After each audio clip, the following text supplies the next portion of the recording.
ეს არის საქართველოს უახლესი ისტორიის გადაწერის მცდელობა, ასე ხედავენ გმირების ოჯახის წევრები და ყოფილი სამხედროები ქართული ოცნების მიერ წამოწყებულ პროპაგანდას, რომლის მიხედვითაც ისინი პირდაპირ ადანაშაულებენ საქართველოს ომის დაწყებაში.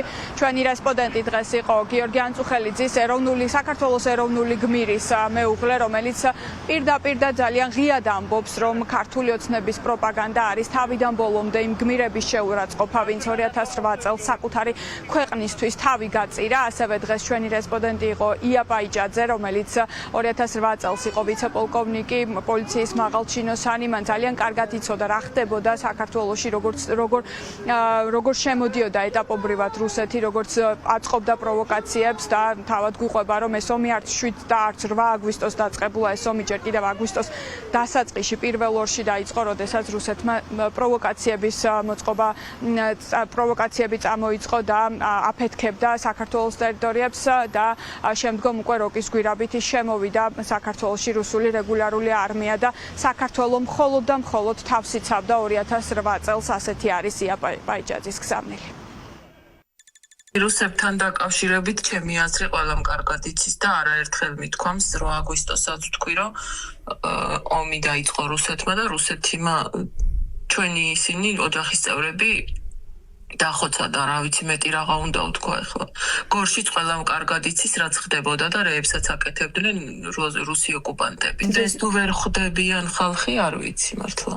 მე მართლა ვერაფერს ვეღარ ვიტყვი მეტს. რუსებთან დაკავშირებით ესეთი საუბრები ყოველთვის ჩვენი შეურაცხყოფა. მარტო ჩემი არა და ანწუხელიძის.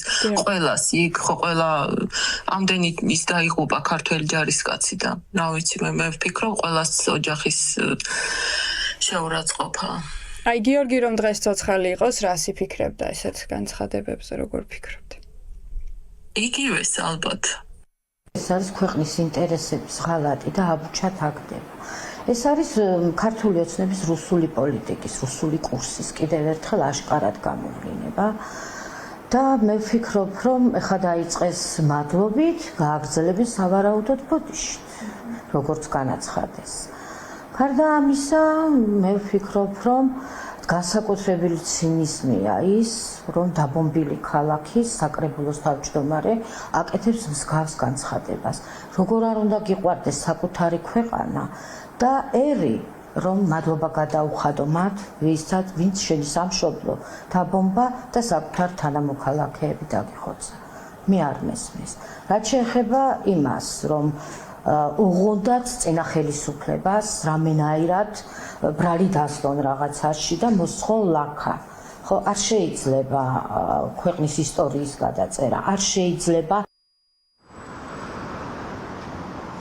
რუსი ოკუპანტისთვის მშვიდობის მყოფელის წოდება, ეს არის ის წითელი ხაზი გმირების ოჯახების შეფასებით, რომელიც უკვე გადაკვეთა ქართულმა ოცნებამ და დღეს 2008 წლის აგვისტოს ომის მონაწილე სამხედროების ოჯახის წევრები კიდევ ერთხელ ახსენებენ ქართულ ოცნებას, რომ საქართველოს ერთადერთი მტერი არის რუსეთის ფედერაცია.